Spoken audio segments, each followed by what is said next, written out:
ఆచార్య SV Satyanarayana గారి సప్తతి సందర్భంగా ఉద్యమం ఉద్యమమే కవితా సంపుటి నుండి ఆయన రాసిన కవిత కాలన్న యాది.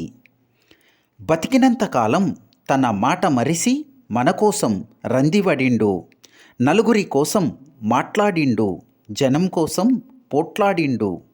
మనకు ఆపతొస్తే తాను కరిగి కన్నీరయ్యిండు, మనకు కోపమొస్తే తానెత్తిన పిడికిలయ్యిండు. ఎక్కడ అన్యాయం జరిగినా దిల్ దార్గా ఎదురు తిరిగిండు. పల్లెలు పట్నాలనక పల్లెరోలే తిరిగిండు. ప్రజల కోసం హక్కులడిగిండు, అధికారాలడిగిండు.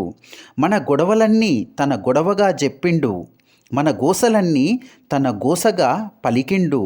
మన యాసకు కైగట్టి నిలబెట్టిండు. అటో మాట ఇటో మాట లేకుండా జనం మాటకు మాటయ్యిండు, జనం పాటకు పాటయ్యిండు.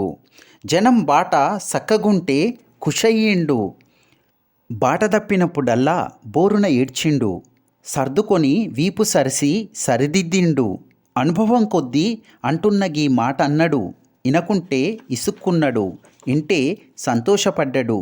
కోపమొస్తే తిట్టి చెప్పిండు, బుద్ధి చెప్పే కాడ జర గుద్ది చెప్పిండు.